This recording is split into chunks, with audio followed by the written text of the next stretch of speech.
Pelajaran kita ditutup dengan pertanyaan ini ya. Apakah ini adalah rencana Allah agar Musa membunuh orang Mesir itu? Apakah itu rencana Tuhan? Ya. Supaya Musa membunuh orang Mesir? Tentunya. Jika tidak, pertanyaannya, jika tidak, apakah yang diajarkan oleh kisah ini kepada kita tentang bagaimana Allah dapat mengambil alih situasi apapun yang salah sekalipun dan menggunakannya untuk tujuannya sendiri? Bagaimanakah Roma 8 ayat 28 menolong kita untuk memahami kebenaran yang penting ini? Menarik sekali. Kita coba untuk jawab. Kita coba untuk jawab pertanyaan ini. Apakah ini merupakan perencana Allah atau ada perubahan rencana? Ya. Adanya perubahan rencana yang terjadi. Dan inilah bagian tambahan ini. Kita mencoba untuk melihat tentang perubahan rencana yang terjadi karena apa? Ingat, ada 40 tahun Musa hidup di Mesir, ya, hidup di Mesir ya, 12 tahun dengan ibunya ya. Dan 28 tahun di istana Mesir ya. Tapi coba kita lihat hanya satu peristiwa yang menjadi masalah yang ditekankan ya. Hanya satu masalah atau satu peristiwa, yaitu pada saat dia membunuh orang Mesir. Ya, tidak diketahui apa pencapaian-pencapaian lainnya, tapi hanya kelemahan atau kesalahan Musa inilah yang ditonjolkan di situ, yaitu dia membunuh apa? Orang Mesir. Dan kita lihat di sini bahwa Allah tidak menunjukkan bahwa tindakan Musa membunuh orang Mesir itu adalah kehendak atau perintah Allah ataupun disetujui oleh Allah. Tidak tertulis, saudara. Tidak tertulis sama sekali. Jadi itu bukan suatu rencana Allah. Ya. Kenapa? Kenapa itu bukan menjadi satu rencana Allah? Karena dia bertindak secara sadar dan ia mengetahui tindakannya itu salah. Ya. Keluaran 2 ayat 12 katakan, ia menoleh ke sini dan dia menoleh ke sana sini, dan ketika dilihatnya tidak ada orang. Ya, tidak ada orang. Dibunuhnya orang Mesir itu dan disembunyikannya mayatnya dalam pasir. Di sini kita lihat apa? Ini tindakannya sendiri, pribadi, bukan rencana Tuhan. Ia menoleh ke sana sini ya. Ia menoleh, ada sembunyi-sembunyi. Kenapa harus sembunyi-sembunyi kalau kita melakukan kehendak Tuhan, ya istilahnya. Tapi ia menoleh ke sini dan seartinya ia tidak menoleh kepada Allah. Musa tidak menoleh kepada Allah saat ia membunuh orang Mesir tersebut. Artinya dia tidak meminta petunjuk Tuhan. Dia tidak meminta persetujuan daripada Tuhan. Ya, ia hanya tindakannya sendiri dan dia sadar itu adalah satu apa? Tindakan yang salah. Nah, pertanyaan berikutnya adalah, kalau Musa ini adalah calon Firaun ya, atau putri daripada Firaun ya, atau ya, putri dari Firaun, kenapa dia harus takut? Kenapa dia harus takut? Kalau Firaun itu mau bunuh, bunuh saja. Atau anggota keluarga ya. Anggota keluarga Firaun itu, apalagi calon-calon Firaun seperti Musa begini, kalau dia mau bunuh orang, siapa saja itu dia berhak. Ya, tetapi mungkin karena latar belakang dia anak diadopsi, itu yang menjadi apa? Menjadi masalah. Karena yang dia bunuh itu orang Mesir, karena dengan apa? Membela orang yang mereka semua tahu ya kisahnya, bahwa Musa itu diadopsi oleh putri Firaun. Dan mari kita lihat sedikit ya, peninggalan-peninggalan arkeologi dan lain sebagainya, dapat kita lihat gambaran kenapa Musa harus apa? Pada saat dia membunuh itu dia ketakutan, dia membunuh itu dia takut karena dia membunuh, makanya dia menoleh ke sini kemari. Dia bukan takut karena Firaun bunuh dia, bukan. Dia takut dengan apa? Apa kesalahan yang dia sudah buat, makanya itu menyebabkan dia takut. Takut itu. Nah, mari kita lihat. Mari kita lihat. Peninggalan arkeologi dan lain sebagainya. Kita mendapat melihat jalur, konteks, ya, latar belakang kenapa ini sampai menjadi satu masalah bagi Musa, seorang calon Firaun, untuk merasa apa? Takut, ya, tidak bebas untuk membunuh. Ya. Mari kita lihat.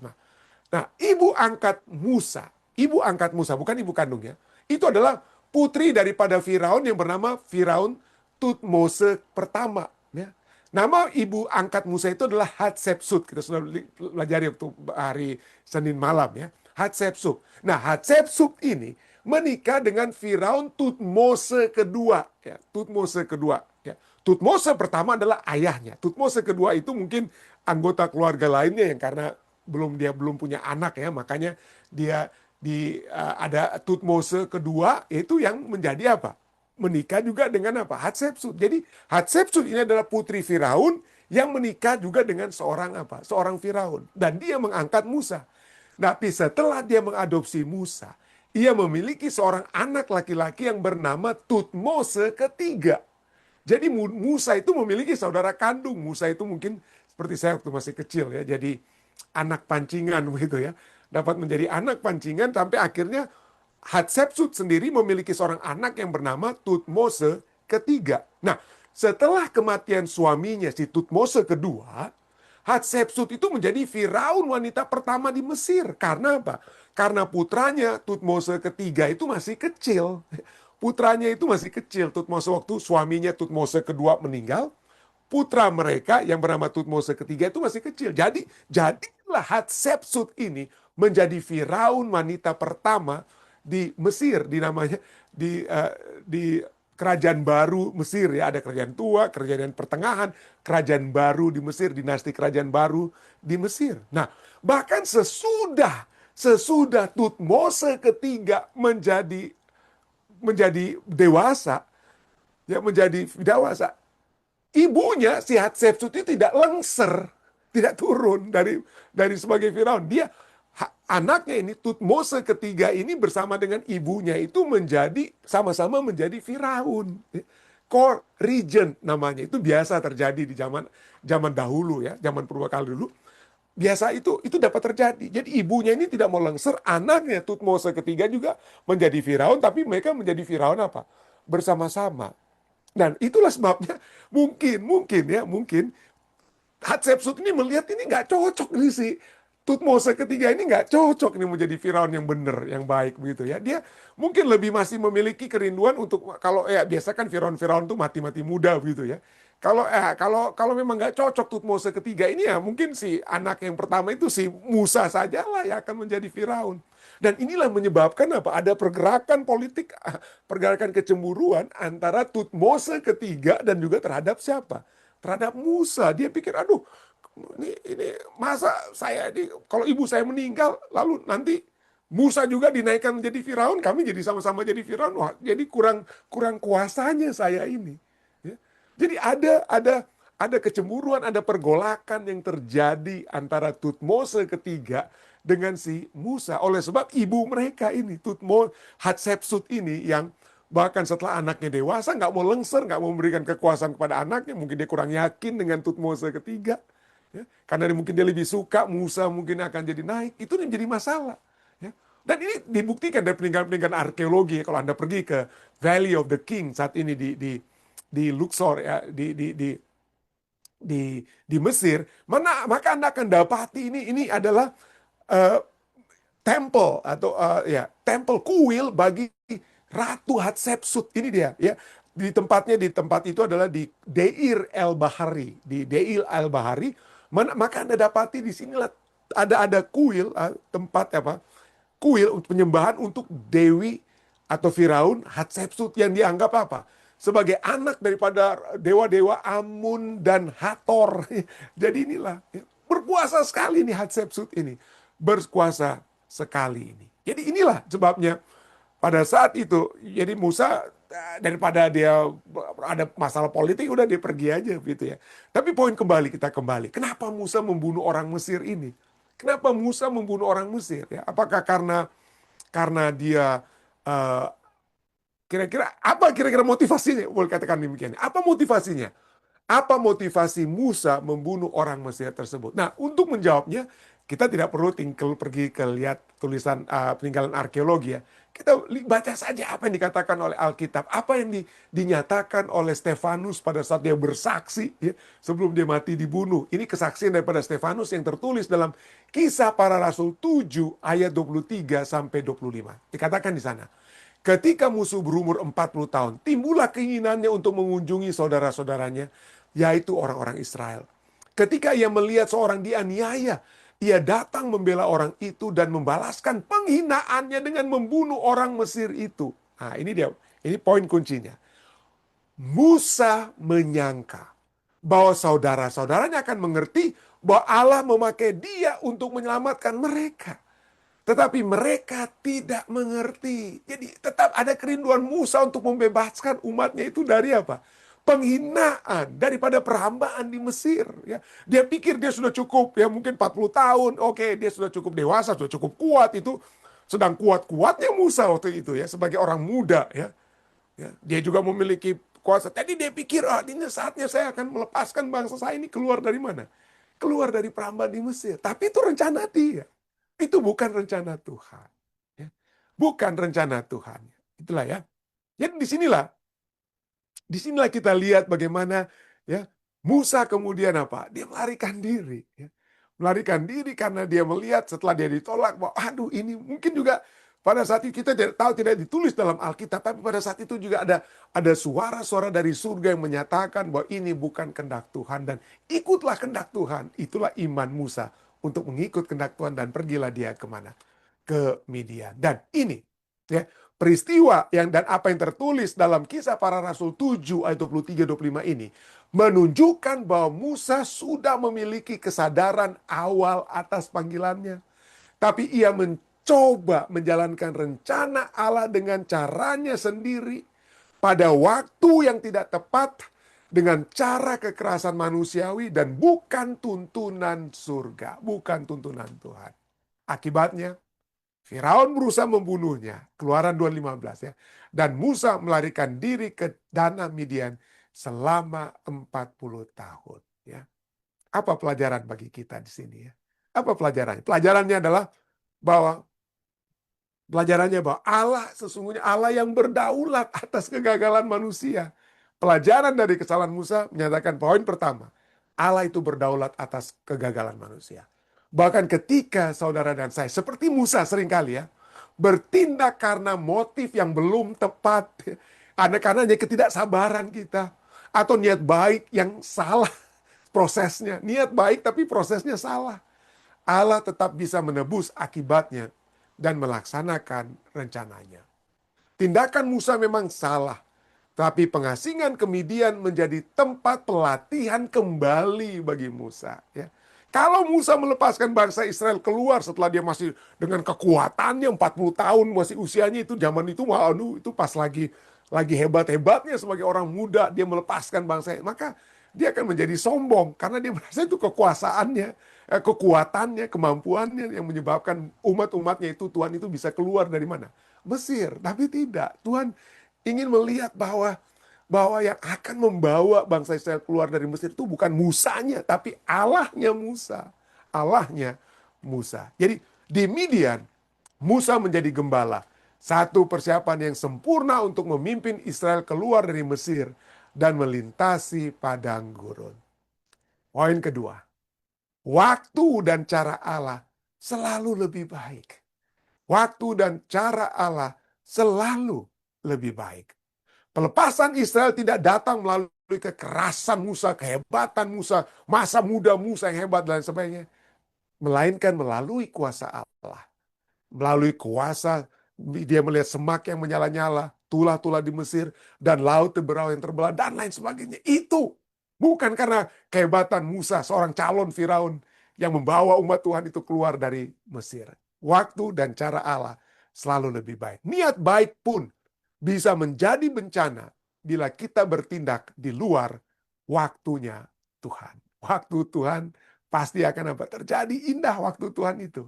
Tunggulah untuk waktu Tuhan. Jangan paksakan kehendak atau rencana kita sendiri. Berikutnya, Allah dapat menggunakan orang yang apa ya?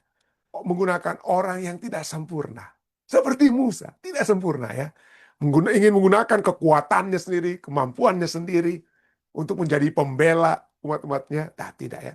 Tapi demikian, meskipun gagal, Allah tidak meninggalkan Musa. Allah tidak meninggalkan Musa. Sebaliknya, ia memanggil dan memakainya secara luar biasa. Membuktikan bahwa kasih karunia dapat memulihkan dan memakai kita kembali. Memakai kita kembali. Jadi heran kita harus ingat ini ya. Amsal 16 ayat 9 katakan, hati manusia memikir-mikirkan jalannya. Tetapi Tuhanlah yang menentukan arah apa? Langkahnya. Ya. Serahkan segala sesuatunya kepada siapa? Kepada Tuhan. Serahkanlah segala sesuatu kepada Tuhan. Jangan kita Kita boleh kita berencana, kita boleh memiliki satu apa program-program bagi kehidupan kita. Tapi serahkan itu ke dalam tangan Tuhan. Dan apapun yang terjadi, percayalah bahwa Tuhan akan bertindak dengan yang terbaik. Tindakan Tuhan di waktu Tuhan adalah yang terbaik. Ya. Saya suka sekali ilustrasi ini. Saya pernah bawakan mungkin, tapi mungkin ya di khotbah ya. Tapi mungkin saya akan coba bawakan saat ini ya. Ini perumpamaan tentang orang tua dan kuda putih. Kuda putih ya. Jadi ada seorang tua yang memiliki kuda putih stallion yang kuat sekali kuda putih tersebut, dan raja itu kemudian raja di tempat mereka itu mengetahui, wah ini ada seorang rakyatnya memiliki kuda yang begitu hebat, yang dan raja tawarkan ini uang, saya ingin membeli kudamu. Raja itu baik sekali ya, mau beli begitu saja. Tapi orang tua ini dia bilang, aduh ya, saya tidak, maaf Raja, saya tidak berencana untuk apa? Untuk menjual kuda ini ya. Menjual tidak berencana. Walaupun saya butuh uang, tapi saya sayang dengan kuda saya ini. Ya Raja mengerti. Tapi anggota orang-orang sekampung bilang, waduh ini orang ini pikirannya nggak bener nih. Masa nggak mau menerima uang yang banyak yang sudah ditawarkan oleh sang abah ya. Oleh Raja ya. Dan betul, tapi dia bilang, it's okay, saya tidak perlu uangnya, saya perlu kuda ini. Dan mereka mentertawakan. Kenapa? Mereka mentertawakan. Suatu hari kuda ini hilang. Ya. Kuda itu lari dari kandangnya. Kuda itu lari dari kandangnya dan dia ditertawakan orang. Coba kamu sudah terima dari raja uangnya, maka kamu sudah memiliki uang. Ya. Kamu sudah memiliki uang. Dan kamu tidak rugi saat ini. Kamu tidak memiliki apa? Kamu tidak memiliki apa-apa lagi. Jadi ditertawakan dia ya. Ditertawakan, dianggap dia sudah dikutuk dan lain sebagainya ya. Tapi apa jawaban orang tua ini? Ini jawabannya. Jangan bicara terlalu cepat, dia katakan. Walaupun kudanya sudah hilang ya. Jangan bicara terlalu cepat. Bahwa saya rugi, saya dikutuk dan lain sebagainya. Jangan bilang begitu. Katakan saja bahwa kudanya tidak ada di kandang. Hanya itu yang kita tahu. Kan kita tahu kudanya tidak ada di kandang, itu saja.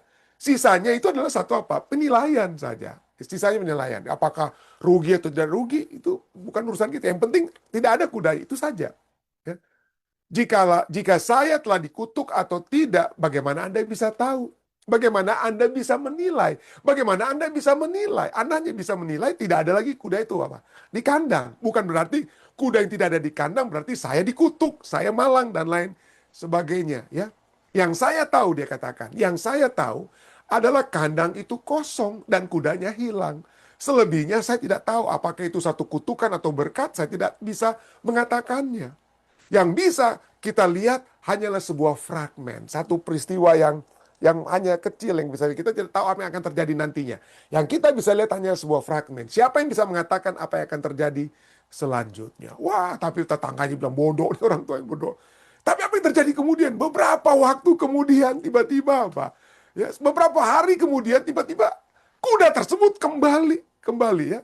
Bukannya dia dicuri, rupanya dia pergi begitu saja ya. Bukan seperti dicuri, tapi dia pergi begitu saja. Dan pada saat dia kembali, dia membawa satu lusin kuda lainnya. Wah, satu kuda lusin lainnya dibawa oleh kuda tersebut. Masuk ke tempat ke perkebunan orang tua ini. Waduh, tetangga-tangga mulai, waduh, rupanya dia bukan dikutuk. Dia rupanya beruntung ya. Dia rupanya beruntung. Jadi mereka apa? Waduh, diberkati, kamu diberkati karena kudamu itu ternyata bawa kuda lain. Kamu itu betul-betul orang diberkati. Nah, apa kira-kira respons orang tua ini? Sekali lagi dia katakan, sekali lagi. Kamu itu bertindak terlalu jauh. Katakan saja bahwa kudanya sudah kembali. Nyatakan saja bahwa selusin kuda kembali bersamanya. Tetapi jangan memberikan penilaian. Bagaimana Anda bisa tahu apakah ini berkat atau bukan? Anda hanya melihat satu bagian, satu fragmen. Kecuali Anda tahu keseluruhan ceritanya, bagaimana Anda bisa menilai? Anda hanya membaca satu halaman buku. Bisakah Anda menilai seluruh buku? Jadi jangan cepat-cepat menilai. Jangan bilang cepat-cepat bahwa, waduh saya beruntung, saya mendapatkan berkat dan lain sebagainya. Nobody knows. Gak ada yang tahu. Gak ada yang tahu. Beberapa hari kemudian, anaknya itu anak daripada orang tua ini sedang menaiki kuda-kuda ini untuk mencoba untuk apa? Untuk mencoba menjinakkan kuda-kuda lainnya itu supaya gampang diatur dan lain sebagainya. Dan pada saat anaknya itu menaiki kuda tersebut, anaknya jatuh dan kakinya apa? Kakinya patah. kakinya patah. Jadi orang-orang kampung lagi berbicara, waduh rupanya kedatangan kuda-kuda liar itu bukan membawa berkat, tapi membawa kutukan ya. Membawa kutukan. Kenapa? Karena kaki anak daripada orang tua itu apa? Patah, rusak ya. Nggak bisa lagi dia berjalan. Hancur kakinya dengan lain. Jadi waduh rugi sekali, rugi sekali. Orang tua itu cuma kemana? Cuma bilang, jangan cepat menilai. Jangan cepat menilai apa yang akan terjadi. Lalu kemudian apa yang terjadi? Beberapa waktu kemudian terjadilah peperangan di kerajaan tersebut. Semua anak-anak muda di kampung orang tersebut harus pergi ke tempat apa? Ke medan peperangan, harus maju berperang. Tapi karena anak orang tua ini apa? Anak orang tua ini kakinya hancur, patah ya. Dia tidak apa? Dia tidak pergi untuk berperang. Dan betul, semua anak muda dari kampung tersebut yang pergi berperang itu mati semuanya. Yang tinggal anak muda yang hidup itu cuma anaknya orang tua ini. Kenapa? Karena dia tidak pergi berperang. Lalu datanglah kembali orang-orang kampung. Waduh, kamu itu beruntung sekali. Kamulah yang diberkati, kami yang rupanya dikutuk. Kami yang dikutuk. Karena kami, anak-anak kami sudah apa? Mati. Lalu apa jawab orang tua ini? Susah berbicara dengan kalian. Kalian atau Anda selalu menarik kesimpulan. Tidak ada yang tahu. Katakan hanya ini, bahwa putramu harus pergi berperang. Dan putraku tidak. Ya, putramu mati di medan peperangan, putraku tidak mati di medan peperangan karena apa? Kakinya yang hancur. Tapi itu saja faktanya. Tidak ada yang tahu apakah itu berkah atau apa? Kutukan. Tidak ada yang cukup bijak untuk mengetahuinya. Hanya Tuhan yang tahu. Hanya Tuhan yang tahu. Jadi dalam keadaan ini, poinnya inti daripada ilustrasi ini adalah bahwa dalam keadaan apapun ya, mungkin kita melihat kehidupan saat ini berada dalam kemalangan. Kenapa? Kita berada seperti 40 tahun di Midian. Bagaimana mungkin seorang calon Firaun ya, kok sekarang harus menderita 40 tahun di Midian? Itu kan seperti satu kutukan. Ya. Satu kutukan. Well, tidak ada yang tahu. Hanya Tuhan yang tahu. Tapi satu hal yang kita ketahui adalah ya, bahwa Allah turut bekerja dalam segala sesuatu. Allah turut bekerja dalam segala sesuatu untuk mendatangkan kebaikan bagi mereka yang mengasihi Dia, yaitu mereka yang terpanggil sesuai dengan rencana Allah. Apapun yang kita alami. Mungkin Anda saat ini sedang berada di istana di Mesir atau di padang gurun di Midian, ya. Apapun yang sedang terjadi, ketahuilah bahwa Allah akan mendatangkan kebaikan bagi mereka yang mengasihi Dia, yang terpanggil sesuai dengan rencana yang Tuhan sudah miliki bagi masing-masing kita. Jadi bergantunglah terus kepada Tuhan ya. Marilah kita terus bergantung kepada Tuhan. Saya baik di dalam nama Yesus. Amin.